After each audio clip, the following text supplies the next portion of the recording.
지난주에 성령이 우리에게 역사하시는 그 충만의 역사에 대해서 말씀을 받았습니다. 하나님이 자기의 영을 자기의 백성들에게 부어주시지요. 전시회를 앞두고 있는 복음의 작가, 또 사업하시는 복음의 산업인을 마음에 담고서 하나님으로부터 말씀을 받아서 전달했더랬습니다. 주중에 중요한 계약을 앞두고 계신 장로님이 자기의 사정을 알려오셨습니다. 그래서 제가 말씀드렸습니다. 말씀 속으로 또 기도 속으로, 그래서 하나님이 주시는 영으로 충만하여지면 됩니다. 맞습니다. 우리가 복음의 말씀 속으로 들어가고 또 기도 속에서 평안을 누리고 하나님의 영으로 충만하여질 때 복음의 작품을 남길 수 있는 힘, 지혜, 또 사업할 수 있는 하나님의 그 능력을 힘입게 됩니다. 그래서 궁극적으로 하나님이 소원하시는 바, 전도의 일을 위하여 하나님 나라의 일이 성취되는 그것을 위해서 우리가 응답을 받아야 되겠습니다. 그리고 오늘 말씀을 통해서도 우리가 각자의 현장에서 어떻게 성령의 인도를 받고 이 복음을 누려야 될지를 약속의 말씀으로 받기를 원합니다. 오늘 이 본문에 보면은 마가다락방에 모인 제자들이 성령의 충만함을 받자 놀라운 일들이 일어났습니다. 그 제자들 개인들에게 일어나고 또 현장에 일어났습니다. 제자들은 염려와 두려움이 사라지고 복음 전파의 그 열망이 가슴 깊은 곳에서부터 솟구쳐 올랐습니다. 또 정확한 그리스도 복음의 내용이 계속해서 머리에 떠오르고요. 배운 적도 없는 언어로도 그것을 말하게 되었습니다. 예루살렘에 모인 15지역에서 온 많은 순례자들이 있었습니다. 그들이 이 복음을 듣고 그날에 3,000명이나 그리스도께로 돌아왔습니다. 초대교회에 모였던 그 성도들의 모습도 아주 놀라웠습니다. 말씀을 받고 교제하고 오로지 기도하였습니다. 기사와 표적이 일어나고 물건을 서로 나눠 쓰고 또 재산과 소유를 아까워하지 않았습니다. 그것들을 팔아서 필요한 자들에게 또 나눠 주었습니다. 날마다 성전에 모여서, 전에는 두려워서 문을 잠그고 있던 그 제자들이 날마다 성전에 모여서 예배하였습니다. 하나님 찬양했습니다. 그리고 구원의 역사들이 계속해서 일어났죠. 41절부터 보여지는 그 일들도 너무나도 놀랍고 또 감사한 일들입니다.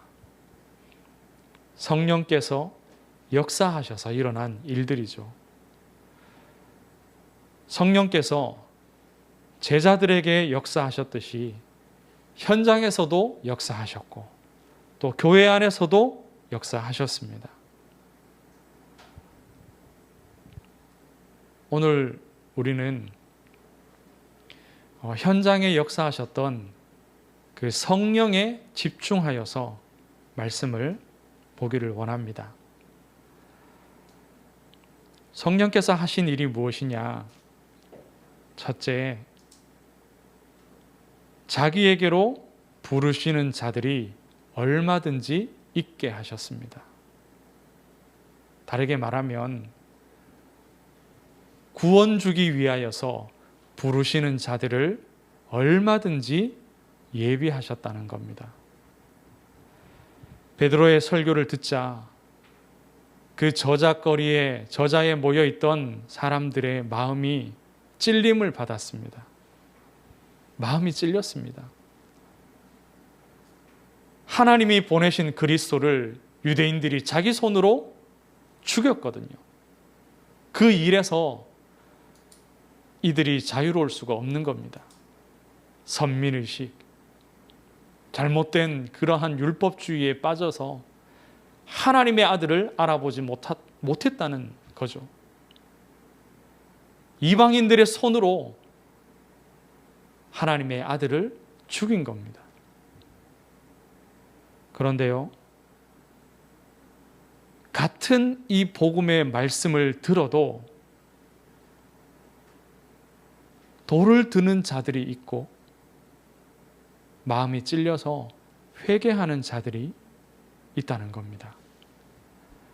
사도행전 7장 54절에 보면 조금 더 적나라 하죠. 조상들이 대대로 어떻게 하나님을 대적했는지를 스데반 집사가 정확히 메시지했습니다. 그 복음의 말씀을 들었던 거리에 모여있던 이 유대인들은요, 마음이 찔렸습니다. 그런데 이를 갈면서 돌을 들어 그 하나님의 전도자 스데반 집사를 쳐 죽였습니다. 그런데 오늘 본문에는요, 이 그리스도 복음의 말씀을 들을 때에 마음이 찔려서 베드로에게 물었습니다. 우리가 어찌하면 되겠느냐? 회개하였습니다. 회개하고 세례를 받으라. 그리하면 너희가 구원받는다. 성령을 선물로 받으리라. 그리고 주께로 돌아온 거죠. 그것도 3,000명이나요. 현장에 하나님께서, 성령께서 예비하신 자들이 얼마든지 있었습니다. 이들이 예수님에 대하여서 모르는 자들이 아닙니다. 잘 알고 있죠. 예수님은 이 당시에 가장 유명한 사람이었습니다. 수많은 기적을 일으키고 하나님의 말씀을 선포하는데 어느 누구도 따라올 수 없을 만큼 아주 그 메시지의 수준이 놀라웠습니다. 그래서 소문이 다 났죠. 유대 땅 안에서도 밖에서도 이 순례자들이 흩어져 살던 그 지역에까지 이 소문들이 전달되었습니다. 사람들의 의견이 분분해지죠. 이 사람이 과연 누구냐? 이 사람이 선지자냐? 아니다. 메시아일 수도 있다. 이날 예루살렘에 와 있던, 그래서 베드로의 이 설교를 들었던 수많은 그 순례자들은 이미 유월절을 지키기 위하여서도 와 있었던 사람들이 대부분입니다. 4주 전에, 유월절이 4주 전에 있었으니까 그날을 지키려면요, 훨씬 더 일찍 유대에 예루살렘에 도착해 있어야 되죠. 그래서 그들이 예수님의 그 마지막 시간들을 같은 시간대에 공유하고 있었던 겁니다. 예수님이 예루살렘에 들어오셔서 유월절을 만찬을 준비하시고 또 예수님이 사로잡히시고 결국 예수님이 재판을 받고 십자가 지시는 그 모든 과정을 이 순례자들이 보고 있었다는 겁니다. 그들은 골고다 언덕에서 십자가에 처형당하시는 그 예수님의 모습도 다 보았습니다.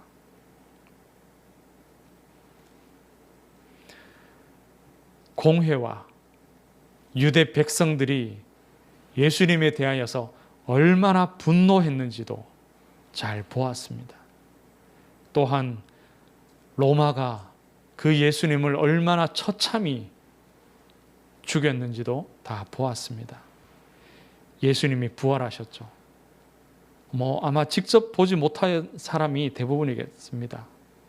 그러나 예수님이 부활하셨다는 그 소문 다 들었습니다. 그리고 결정적으로요, 그 예수님을 믿고 따르면 자기들에게 어떤 일이 일어날지, 자기들의 입장이 얼마나 어려워질지도 잘 알고 있는 사람들입니다. 그런데 그 중에 하나님이 예비하신 사람들이 있다는 겁니다. 하나님께서는 자기 형상대로 우리 사람을 지으셨습니다. 우리에게 그 은혜를 주시고 우리를 사랑하시고 우리에게 긍휼을 베푸시는 겁니다. 우리 사람들이 하나님을 떠나자 우리를 불쌍히 여기시고 버리지 아니하시고 구원하시기 위하여서 자기 아들을 이 땅에 그리스도로 보내신 겁니다. 그래서 그 그리스도를 믿고 영접할 때, 그 그리스도의 복음을 받아들일 때 우리를 구원하시는 겁니다. 그렇게 구원받을 자들을 하나님께서는 현장에 예비해 두셨습니다. 이전에는 우리가 바로 그런 사람이었습니다. 복음을 들을 때에 믿음이 생겨나고 예수님을 그리스도로 우리의 마음에 영접하는 일들이 있게 하셨습니다. 그리고 성령을 선물로 주셨죠. 그래서 우리가 지금 이 자리에 나와 있는 겁니다. 둘째로 성령께서는 현장에 역사하십니다. 앞서 말씀드린 대로 개인의 그 삶의 현장에, 그 인생에 역사하시고, 그리고 지역 물리적인 그 지역 현장에 성령께서 역사하십니다. 교회 안에도 성도들의 모임 가운데에도 성령께서 역사하십니다. 그런데 어떻게 역사하시느냐? 첫째, 먼저 말씀의 영으로 역사하십니다. 말씀의 영으로 역사하셔서 복음의 말씀이 선포되게 하십니다. 복음의 말씀을 선포하는 자가 있게 하시고 그 복음의 말씀을 듣는 자가 있게 하십니다. 이 말씀을 들을 때에 말씀의 영으로 역사하셔서 깨달아지게 하십니다. 한번 들었던 그 말씀이 계속해서 생각나게 하십니다. 그리고 성령께서는 기도의 영으로 역사하십니다. 말씀을 듣고 끝나는 것이 아니라 오로지 하나님을 향하여서 기도에 집중하도록 만드십니다. 물론 걱정할 거리, 염려할 거리들이 가득 있습니다. 그러나 다 내려놓고 하나님을 향하여 우리의 낯을 돌려 기도하게 만드십니다. 기도할 마음이 일어나게 만드시는 겁니다. 마가다락방에 모였던 그 제자들이 이 말씀의 영이 그들에게 이 말씀의 영이 먼저 역사하셨고 그들에게 이 기도의 영이 역사하신 겁니다.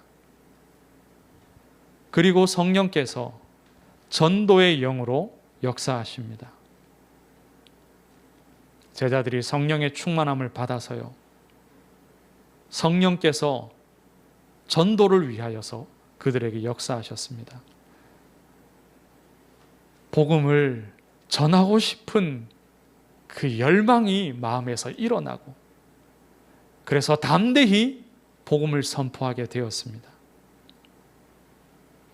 성령께서 충만히 역사하실 때 우리에게도 이러한 일들이 일어나지 않습니까? 말씀 듣고 싶어지고 쉽사리 그 말씀이 잊어지지 않습니다. 계속 그리스도 복음의 말씀이 되뇌어지고 기도가 절로 나와지고요. 염려가 있는데도 염려가 되어지지 않고 기도하게 되고 평안이 찾아옵니다. 그리고 이 복음을 전해주고 싶은 마음이 일어납니다. 내게 원수되었던 사람에게까지라도 그 사람을 용서하고 싶은 마음이 일어나고 이 복음을 주고자 하는 마음이 일어납니다. 전도의 영으로 성령께서 역사하실 때 구원받을 자를 붙여주십니다. 설득이나 논리 정연한 말이어서 그들이 이 복음을 받는 것이 아니라 성령께서 전도를 위하여서 역사하시기 때문에 이 복음을 받게 되는 겁니다. 오늘 본문에 보니까 사도행전 1장, 2장 이미 성령께서 제자들에게 말씀의 영으로, 기도의 영으로 역사하셨습니다. 그리고 전도의 영으로 역사하시자 그들 안에 있던 이 복음이 현장으로 전달되어진 겁니다. 성령께서 복음 받을 자들을 예비하시되 3,000명이나 되는 제자를 예비하신 겁니다. 한 사람이 성령 충만하여도 그가 성령의 인도를 받고 복음을 전하고 구원의 역사가 일어납니다. 그런데 우리가 주목할 부분은요, 교회 전체가 마가다락방에 모였던 제자들 전부가 성령 충만하니까 어떤 일이 일어났습니까? 성령에 충만하여서 현장에서 그리스도의 복음을 선포한 첫 역사입니다. 오늘 이 사도행전 2장에 일어난 이 전도가 그 첫 번째 전도입니다. 그런데 3,000명이나 되는 제자가 한 번에 한날에 일어났습니다.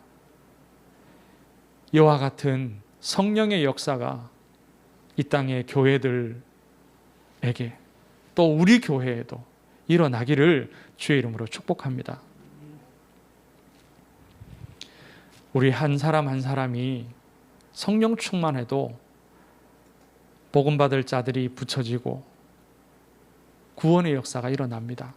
그런데 우리 온 교회가 복음 안에서 하나가 되어 우리가 다 함께 말씀의 영으로, 기도의 영으로, 전도의 영으로 충만하여지면 하나님께서 많은 영혼, 또 지역 전체를 우리에게 붙이실 줄로 믿습니다. 말씀을 맺습니다. 성령께서 충만히 일하십니다. 그때에 예비된 자들이 붙여지고 그때에 말씀과 기도와 전도의 역사가 일어납니다. 이것이 우리 개인과 또 우리 교회의 색깔이 되기를 원합니다. 영적인 것. 앞으로 우리에게 붙이실 성도들에게도 똑같이 일어날 줄 믿습니다. 42절에 보니까요, 그날 이 복음을 받고 돌아온 3,000명의 그 순례자들, 그런데 그들도요 사도의 가르침을 잘 받고 서로 복음 안에서 교제하며 떡을 떼며 오로지 기도하기를 힘썼습니다. 누가 오로지 기도하였습니까? 마가다락방에 모였던 120명의 제자들.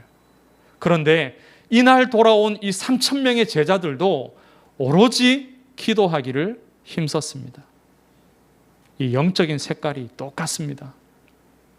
먼저 복음을 받고 먼저 성령 충만하였던 그 마가다락방 제자들의 영적인 색깔과 나중에 이 복음 받고 한날 돌아왔던 이 3,000명의 제자들도요, 영적인 색깔이 똑같은 겁니다. 우리 교회에 먼저 와서 지금 이 자리에 앉아 계신 우리 성도님들 계십니다. 각자가 이전에 신앙생활을 하면서 교회 안에서 받았던 각자의 여러 가지 상처들이 다 있을 겁니다. 이런 면 저런 면들, 또 이런 중직자 저런 목회자 보면서 마음 아프고 상처받고 힘들었던 부분들이 다 있을 겁니다. 그런데 우리가 성령 충만하면, 말씀과 기도와 전도의 영에 사로잡히면 우리가 이 영적인 색깔의 시작이 됩니다. 하나님이 원하시는 영적인 색깔을 우리가 바르게 가지게 되면 하나님이 앞으로 보내실 성도들도 똑같은 색깔을 가지고서 하나님이 기뻐하시는 교회의 모습을 계속해서 갖춰 나갈 줄 믿습니다. 43절부터 보면 교회 안에 놀라운 응답들이 일어나고 현장에도 일어나고 서로 물건도 통용하고 네 거 내 거 없이 같이 나눠 쓰고 봉사하고 교제하고 서로 사랑하고 그러면서도 잘 예배하고 전도하고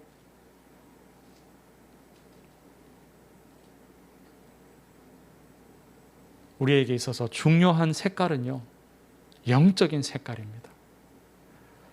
겉으로 보여질 수 있는 서로 사랑하고 인사하고 교제하고 봉사하고 헌신하는 그런 부분들은 따라오는 색깔입니다.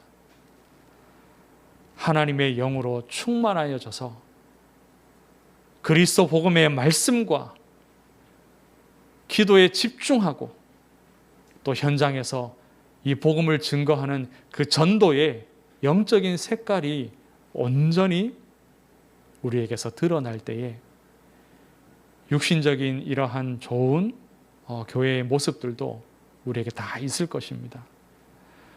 하나님께서 성령으로 일하시는 이 사도행전의 이 말씀의 응답이 저와 여러분의 현장에, 우리 교회에 그대로 성취되기를 주의 이름으로 축원합니다. 하나님 은혜를 감사합니다. 약속하신 이 말씀대로 우리에게 일하여 주시옵소서. 성령으로 일하여 주시되 말씀의 영으로, 기도의 영으로, 전도의 영으로 일하여 주시옵소서. 이것이 우리의 영적인 색깔이 되게 하여 주시옵소서. 살아계신 예수 그리스도의 이름으로 기도드리옵나이다. 아멘.